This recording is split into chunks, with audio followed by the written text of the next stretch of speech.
자, 반갑습니다. 배종찬 교수의 맛있는 돈 이야기의 배종찬입니다. 자, 여러분 반갑습니다. 개인 투자자들이 됐든 법인으로 해서 투자를 하신 분들이 됐든 서서히 사라지고 있는 것 같은데요. 마치 오래된 영화 제목과 같아요. 바람과 함께 사라지다. 이처럼 710 부동산 대책 이후 개인 투자자와 법인 투자자가 서서히 아파트 매수해서 사라지는 것 같아요. 하긴 또 그래요. 이런 시점에 투자를 하자, 투기를 하자, 어디가 좋다 이야기를 한다면 어떻게 보면 좀 이상한 사람이지 않을까요? 물론 또 그래요. 다양성이 있기 때문에 지금 와중에서도 돈을 벌 수 있다라고 말씀하시는 분도 계시고, 봐라, 부동산은 끝났다라고 말씀하시는 분도 계시죠. 근데 중요한 거는 지금 현재가 그러하다는 거잖아요. 앞으로의 미래는 그 어떤 누구도 알 수가 없다는 얘기죠. 다만 예측만 할 수 있다는 거 아니겠습니까? 아무튼 이러한 시기에는 좀 움츠려야죠. 움츠렸다가 앞으로 어떻게 흐를 것이냐, 시장을 예의주시를 해야 된다라고 말씀을 드릴 수 있을 것 같아요. 왜 이렇게 말씀드리냐면 부동산의 흐름이 그렇다는 거예요. 서울 강남이 오른다. 그러면 서울 기타 지역도 다 상승이죠. 그렇다면 정부가 부동산 규제 정책을 내놓겠죠. 강남과 서울을 누르면 돈이 수도권으로 흘러 들어가겠죠. 또한 지방의 특정 광역시로 또 흘러가겠죠. 따라서 경기도 수도권이 오르고 인천이 오르고 대전이 오른다. 그러면 또 정부가 가만히 있을 수는 없겠죠. 또다시 강력한 규제 정책을 또 필 수밖에 없겠죠. 그럼 돈들이 어디로 가나요? 청주로도 가고 거제도로도 가고 지방으로 막 돈들이 막 흩어질 거 아닙니까? 이런 식으로 해가지고 서울 강남부터 시작해서 서울을 오르고 수도권을 오르고 인천, 대전, 청주, 거제, 지방까지 다 올라가니까 정부는 이제서 710 부동산 대책이라는 초강력 대책을 내놓게 된 거 아닌가요? 어떻게 보면 또 그래요. 강남 오르고 서울 오르고 경기도 오르고 수도권 오르고 인천 오르고 대전 오르고 이제 겨우 청주나 거제나 천안이 오름만 하니까, 지방이 오름만 하니까 덜컥 이렇게 무서운 초강력 대책을 내놓게 된 거잖아요. 어떻게 보면 청주나 거제에 막차에 올라타신 분들이라면 좀 당혹감을 느낄 수 있는 그러한 분위기다라고 말씀을 드릴 수 있을 것 같아요. 아무튼 720 부동산 대책은요, 이 법인 투자자들 그리고 개인 투자자들 입장에서 본다면 거의 핵폭탄급이다라고 말씀을 드릴 수 있을 것 같아요. 법인 입장에서 본다면 취득세를 1 내지 3%에서 무조건 이제 12%잖아요. 또한 종합부동산세 가세표준 기본공제 6억 받지도 못하고요. 종합부동산세 최고세율 6% 적용이잖아요. 법인 투자를 왜 합니까? 세금 혜택 때문에 법인 투자를 한 거 아닙니까? 그런데 이러한 혜택이 거의 다 사라졌다. 이제는 법인으로 해야 할 이유가 거의 없어진 거 아닙니까? 개인 투자자들 또한 마찬가지죠. 취득세가 1 내지 3%가 다주택자, 즉 2주택은 8%, 3주택 이상은 12% 때린다는 거예요.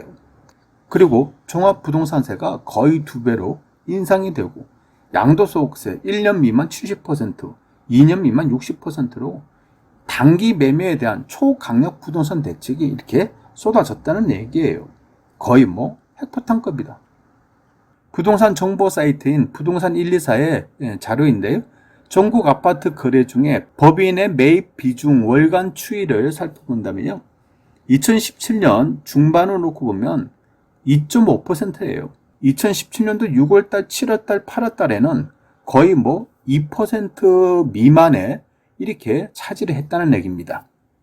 이러한 법인 아파트 투자가요, 2018년도 6월달에 8.1%로 갑자기 급등을 했죠. 그리고 급등을 한 이후에 또다시 2018년도 중반으로 갈수록 이제 하락을 했고, 2018년도 하반기에는 5%로 또다시 상승을 했죠. 그리고 2020년 3월에는 8.4%에서 2020년 5월달에는 10.2%로 사상 처음으로 10%를 넘게 아파트를 법인이 매수를 했다는 얘기예요. 그렇다면 이러한 현상이 왜 일어날까요? 우리가 아파트를 투자를 한다라고 한다면 거의 대부분이 개인들이 아파트를 투자하는 거 아닙니까? 투자의 목적도 되고 실제 거주의 목적으로 투자를 하는 거죠. 그러면 법인이 아파트를 투자하는 개념, 그 법인이 왜 아파트를 사냐라고 한다면 뭐 5년 전, 10년 전만 하더라도 보면 간단하지 않습니까? 회사가 크다 보니까 직원들의 복지를 위해서 사택으로 제공하기 위해서 법인이 아파트를 샀겠죠. 그런데 이러한 법인이 아파트 사는 목적이 이제는 그냥 개인이 법인을 설립해서 법인 이름으로 아파트를 사모한다는 얘기예요. 왜 그러냐면 세금 혜택이 있다는 얘기입니다. 종합부동산세도 그렇고 양도소득세도 그렇고 이러한 부분 때문에 개인들이 법인을 설립해서 아파트를 샀다라고 말씀을 드릴 수가 있다는 얘기예요. 특히 법인 명의의 투자로 여러 가지 세금 혜택을 노리고 큰 돈이 들어가는 서울이나 수도권 투자, 여기는 큰 돈이 들어가잖아요. 돈이 많지가 않잖아요. 그러다 보니까 큰 돈이 안 들어가는 지역으로, 즉 지방의 중소도시, 작은 도시 쪽으로 투자자들이 흩어져서 투자를 한 거지 않았습니까? 부동산 124의 2020년 5월달 법인 투자 지역 순으로 놓고 본다면 경상남도가 28%, 전라북도가 24%, 충북이 18%고 강원이 13%라는 얘기예요. 요거는 무엇을 의미하냐라고 본다면 답은 하나죠.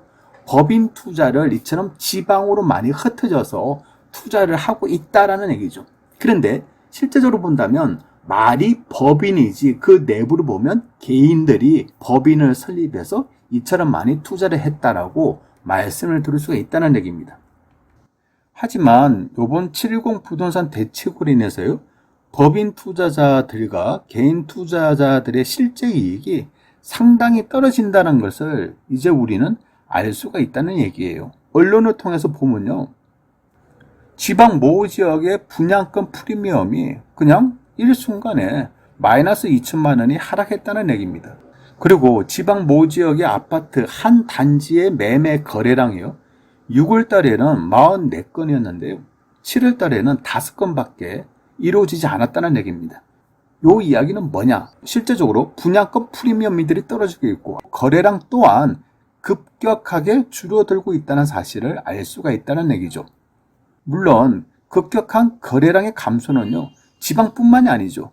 서울 부동산 정보광장의 부동산 매매 거래량을 6월달과 7월달 오늘까지의 거래량을 놓고 보더라도요, 2020년 6월 달에는 14,648건이 거래가 됐는데요.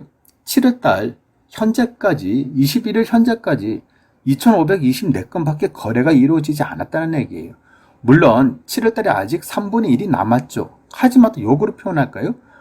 부동산 대책 710 부동산 대책은 7월 10일에 나왔잖아요. 그러면 710 부동산 대책 나오기 전까지만 해도 그렇지 않습니까? 거래가 좀 이루어졌겠죠. 아무튼 7월 달 들어서 3분의 2는 지나갔고 3분의 1이 아직 남아있는 와중에서도 거래량은 너무너무 급감을 했다는 것을 알 수가 있다는 얘기예요. 특히 서울 강남구로 놓고 보세요. 2020년 6월 달에는 738건이 7월 달에는 현재까지 3분의 2가 지난 현재까지는 32건밖에 이루어지지 않았다는 얘기예요. 어떻게 보면 현재까지 보면 5%밖에 이루어지지 않은 거잖아요. 강동구 또한 마찬가지죠. 6월 달에는 829건인데 7월 달 현재까지는 99건이라는 얘기죠. 요것도 반의 반토막 이상 난 거 아닙니까? 강북구도 마찬가지인 것 같아요. 6월 달에는 362건에서 7월 달 현재는 66건이라는 얘기죠. 그나마 강서구와 관악구가 그나마 좀 선방을 했다. 우리는 알 수가 있다는 얘기고요. 아마 8월 달 되면 거래량이 더 급감하지 않을까요? 어떤 언론에서는요, 이런 와중에 그래도 서울의 아파트 가격이 올랐다라는 이런 뉴스도 간혹 나오는데요. 그거는 한국감정원의 전국주택가격 동향 조사를 놓고 이렇게 뭐 신문 기사를 이렇게 쓰시는 분도 계시겠지만은 이러한 자료는요, 2020년 7월 둘째 주 주간 아파트 가격 동향인데요. 한국감정원이 2020년 7월 둘째 주 전국 주간 아파트 가격 동향을 조사한 결과 매매 가격은 0.15% 상승, 전세 가격은 0.14% 상승했다는 얘기겠죠. 그런데 중요한 건 요거죠. 근본 조사 기간은 7월 7일부터 7월 13일까지지 않습니까? 그러다 보니까 710 부동산 대책의 영향이 일부만 반영이 됐다는 얘기죠. 아마 요번 주에 발표되는 주간 아파트 가격 동향을 본다면 상승폭이 많이 줄어드는 것을 우리는 예측을 할 수 있다는 얘기입니다. 따라서 앞으로는요, 다주택자가 됐든 법인이 아파트 투자가 됐든 굉장히 많이 줄어들 것 같아요.